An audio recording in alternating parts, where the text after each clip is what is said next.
Assalamualaikum warahmatullahi wabarakatuh.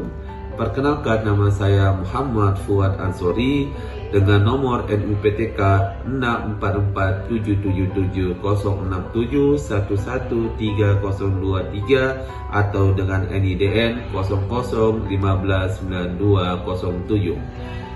Saya adalah dosen di Fakultas Pertanian Universitas Hasanuddin, tepatnya di Departemen Budidaya Pertanian jurusan Agroteknologi.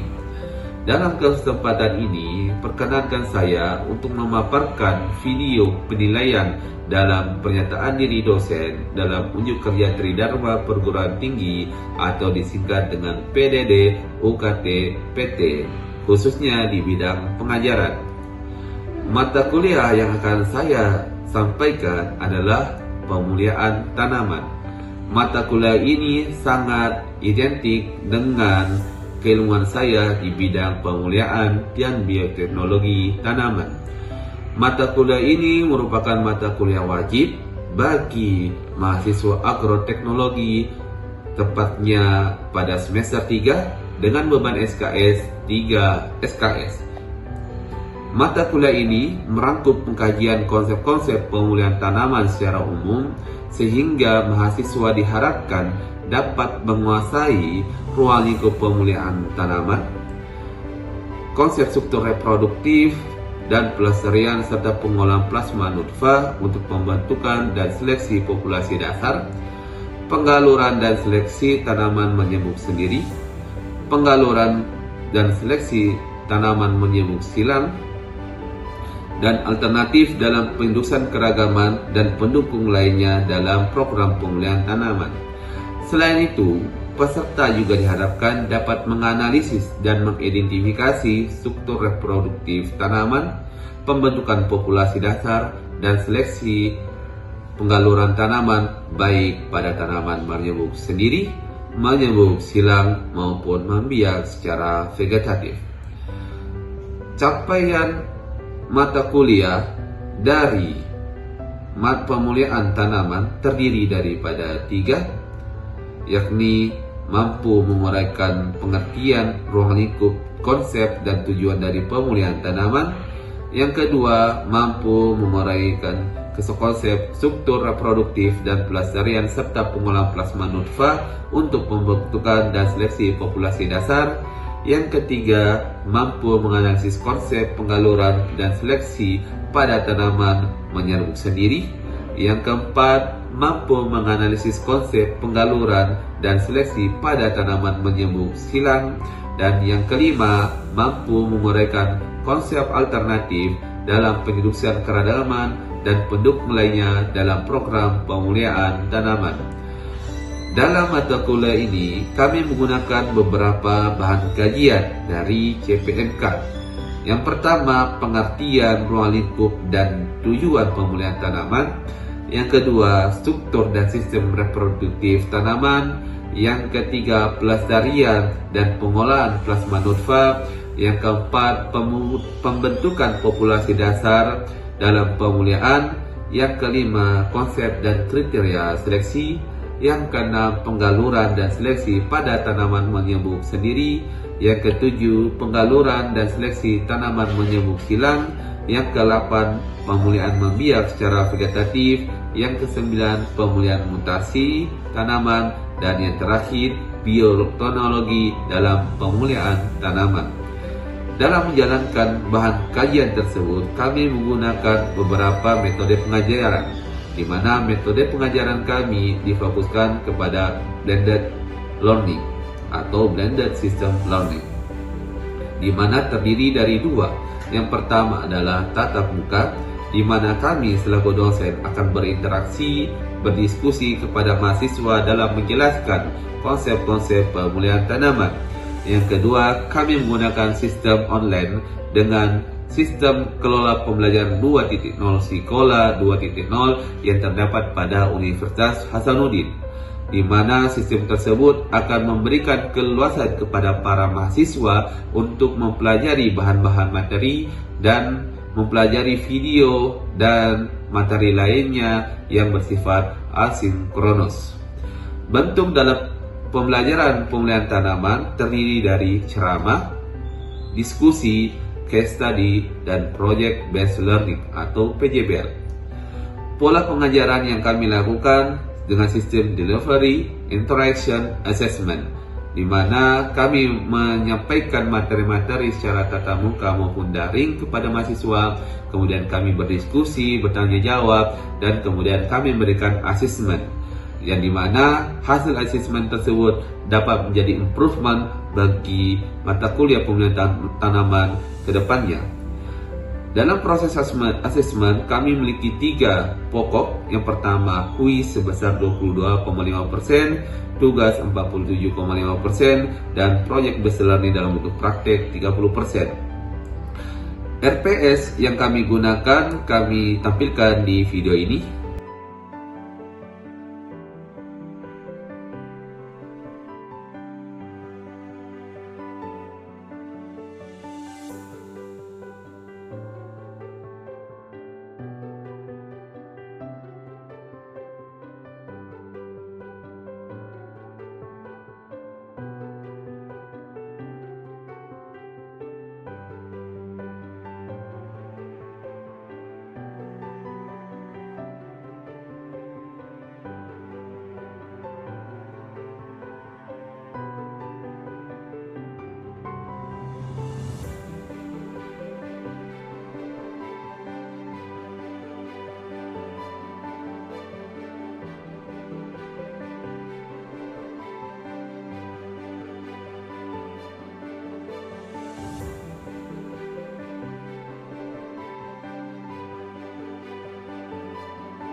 Dan cuplikan video dari pengajaran saya kami sampaikan berikut ini.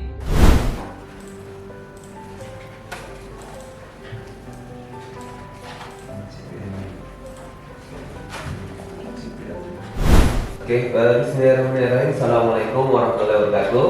Waalaikumsalam warahmatullahi wabarakatuh. Bagaimana kabarnya dari sekalian? Alhamdulillah sehat. Alhamdulillah kalau sehat ya. Baik, seperti yang kita jadwalkan ya, seperti kontrak perkuliahan kemarin, bahwa pada minggu ini kita akan fokus terkait dengan pengertian dan ruang lingkup pemeliharaan tanaman. Namun sebelum kita membahas lebih jauh, mari kita berdoa sesuai dengan keyakinan kita masing-masing. Doa dimulai.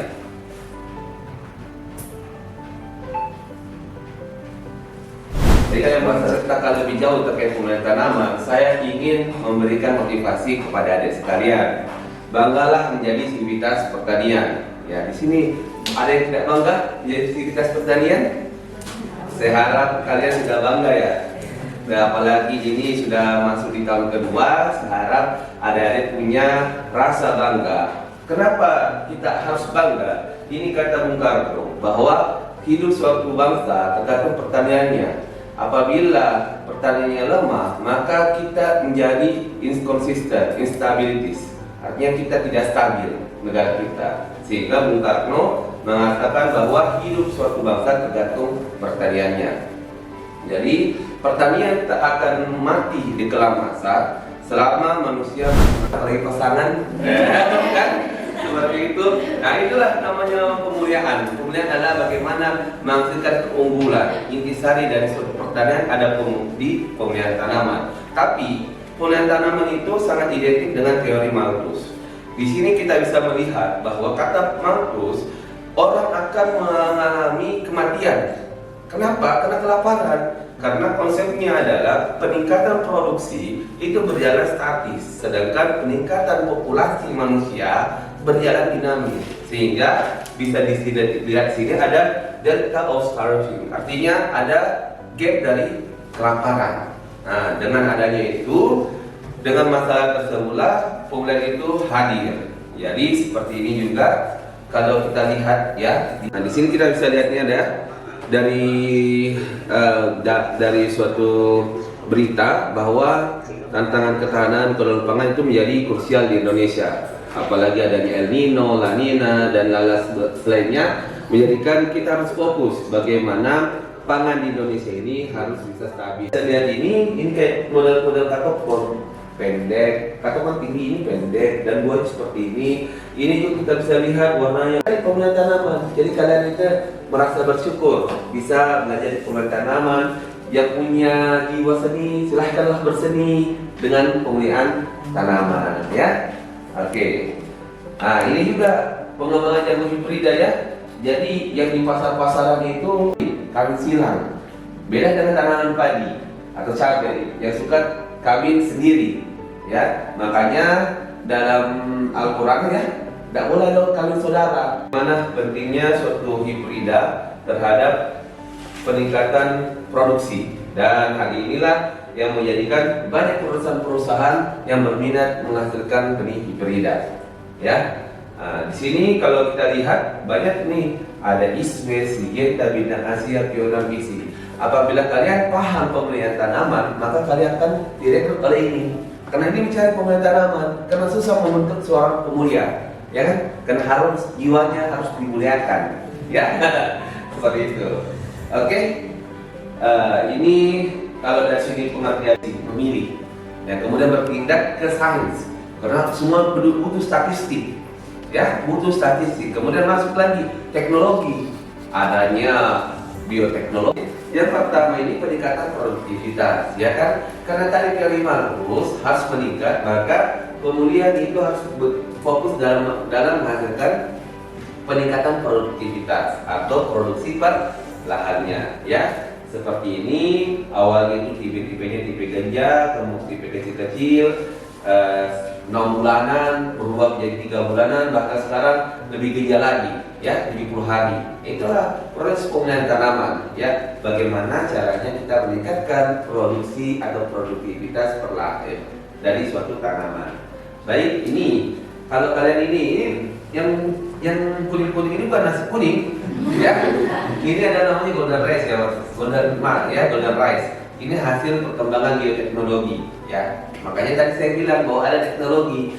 Jadi beras yang putih ini disisipkan gen terkait dengan vitamin A. Tujuannya apa? Supaya ketika kalian makan, kalian tidak hanya makan nasi, kalian tidak hanya makan karbohidrat, tapi ada vitamin yang masuk dalam tubuh kalian. Oke? Kemudian ini, kita lihat, inilah konsep toleransi. Di sini ada yang toleran. Ketika toleran, ini normalnya ketika dikasihkan cekaman salinitas atau garam, ini seperti ini, dia relatif hampir sama.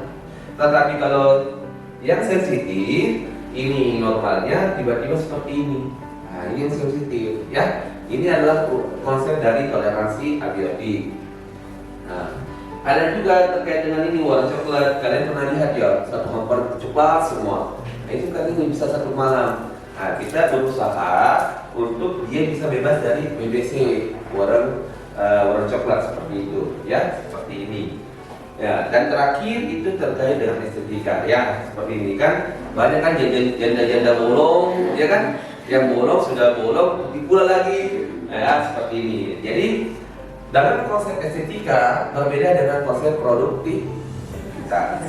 Kalau produktivitas, warna-warna putih ini akan menurunkan fotosintesis sehingga produksi akan berkurang, sehingga nilai ekonomi berkurang. Tetapi yang ini karena konsepnya estetika, maka semakin unik suatu tanaman maka semakin berharga. Nah, inilah konsep estetika. Tapi ujung-ujungnya duit. Nah, makanya pemulihan itu tidak lain daripada bisnis. Makanya seni bagaimana merakit, ya. Yang kedua adalah sains, bagaimana menerapkan pola. Yang ketiga teknologi dengan memanfaatkan bioteknologi, dan yang terakhir adalah bisnis, harus menghasilkan cuan, ya. Ini dari pemulihan tanaman, ya. Nah, seperti itu. Oke, ada tugas nih ya. Nah, tugasnya carilah minimal 10 jurnal atau artikel lah yang terkait pemilihan tanaman, nanti yang berbasis tujuan ya. Catat setiap tujuannya terdiri satu jurnal nasional dan satu jurnal internasional minimal itu ya. Nah, seperti ini ya, contohnya seperti ini. Jadi kalian nanti ketika minggu depan kalian harus mengumpulkan, cari saja di internet, banyak sekali ya, banyak sekali. Oke, paham akan tugasnya? Nah, sampai sini ada yang mau bertanya? Silakan Nurlela, silakan. F1, F2, F3 untuk mendapatkan tanaman yang baru, yang lebih unik lah dari penjelasan-penjelasannya. Nah, kenapa harus lewat tahapan F1, F2 dan seterusnya? Kenapa tidak sampai F3 saja atau F5 saja begitu? Ya. Makasih. Jadi, ketika kita melakukan persilangan misalnya A besar, silang kecil. Disilakan seperti ini, menghasilkan A besar kecil ya. Dan kemudian nanti karena ada suku Mendel, nanti kan kalian sudah belajar di genetika, ada suku Mendel, ada segregasi. Namanya segregasi zigot dan homozigotnya masing-masing yang A besar sama A kecil 60%. Ketika kita membenarkan ini harus diminimalkan supaya stabil. Konsepnya itu diperlukan sekitar 8 sampai 9 generasi. Karena setiap naik generasi maka peluang dari heterozigot ini akan turun 0,5 sehingga dari 50% jadi 25%, jadi 12,5%, jadi 6,75% dan lain sebagainya. Barulah ketika dia sangat kecil kita anggap mereka sudah sangat stabil. Oke, demikian ya. Oke, kita lanjutkan lagi ya. Kemudian yang berikutnya setelah kita tahu tujuan, maka kita harus pahami bagaimana perkembangan pemilihan tanaman sekarang. Jadi pemilihan tanaman juga ibarat dengan teknologi. Ada pemilihan 1.0, 2.0, 3.0 sampai 4.0. Kita lihat. Sebelum kita lihat konsepnya, ini ada suatu video yang mungkin bisa memberikan gambaran. You might not know this, but every day you reap the benefits of plant breeding. In fact, much of what you eat could not exist without it. Plant breeding started many thousands of years ago when people first domesticated wild plants. By selecting the best plants and breeding them over time, ancient farmers cultivated crops that were ever tastier, more nutritious, and more resilient. As scientists like Gregor Mendel began to discover how plant characteristics are passed from one generation to the next, they laid the foundation for our modern understanding of plant genetics. As the years went by, scientists' understanding of agriculture continued to progress. In the 20th century, we made incredible breakthroughs in understanding the mechanics of genetics, DNA, the genetic code, and how to read whole genomes. Each advance increased the efficiency of breeding better crops. Today, our understanding of how to harness plant breeding continues to progress, but we also face new challenges every day, like the global spread of plant diseases and pests, dwindling in the seed breeding world.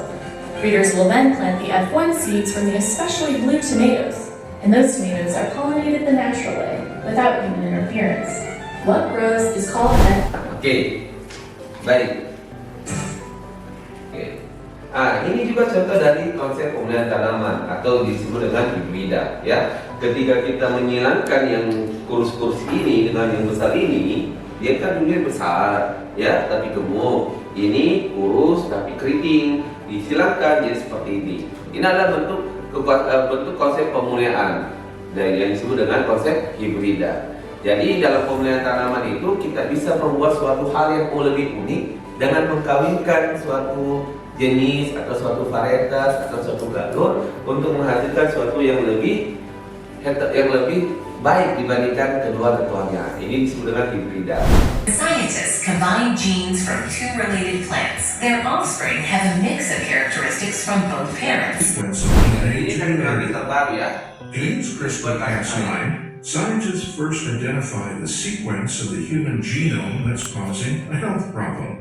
Then they create a specific guide RNA to recognize that particular structure of A's, T's, G's, and C's in the DNA. The guide RNA is attached to the DNA cutting enzyme Cas9.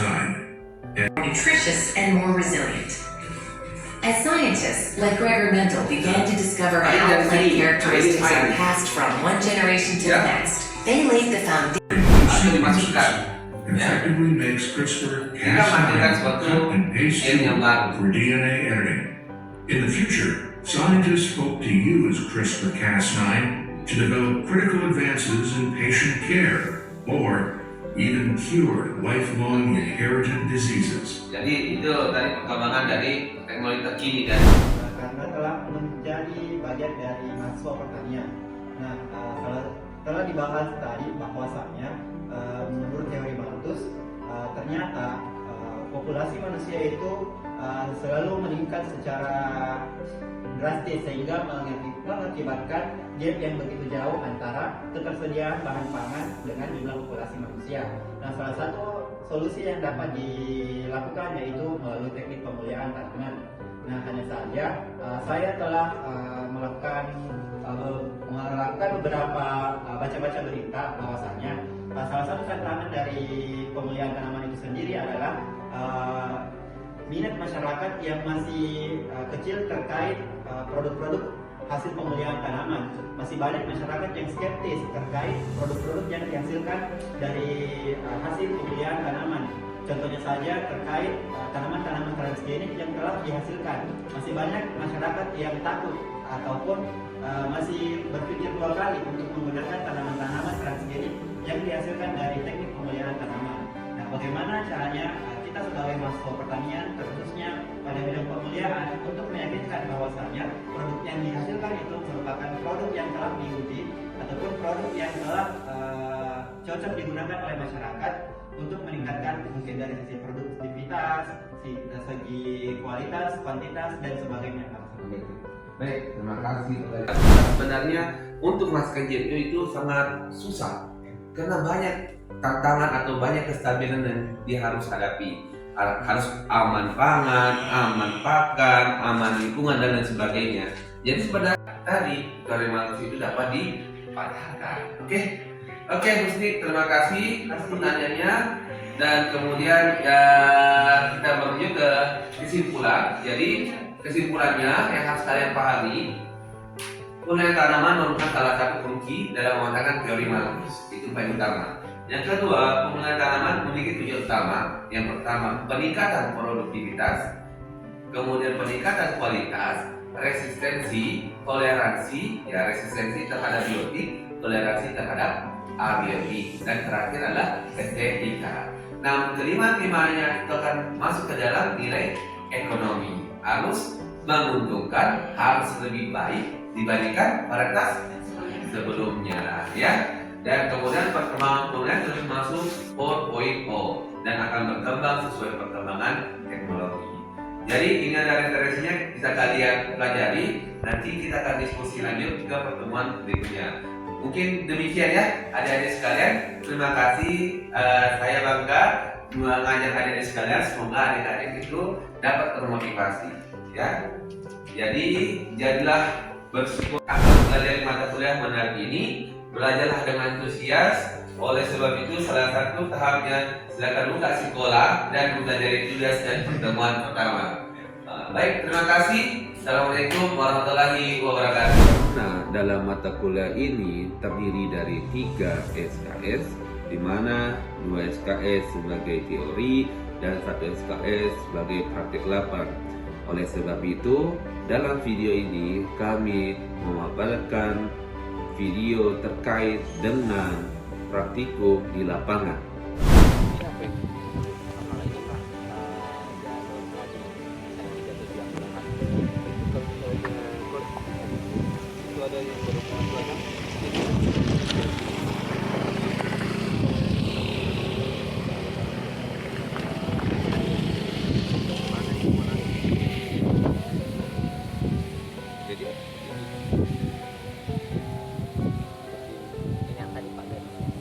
Jadi keluar semua. Kalau dia tidak keluar,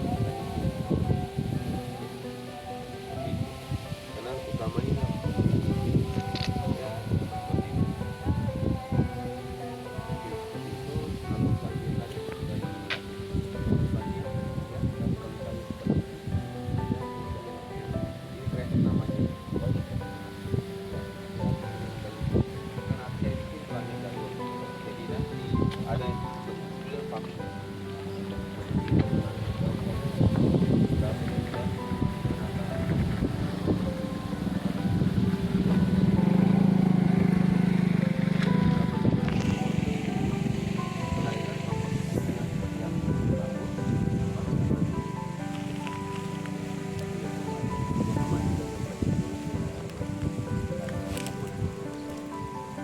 belajarnya lancar ya. Ini program untuk ada yang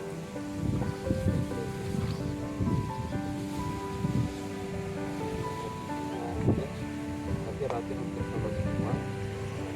Ini tadi yang kecil nanti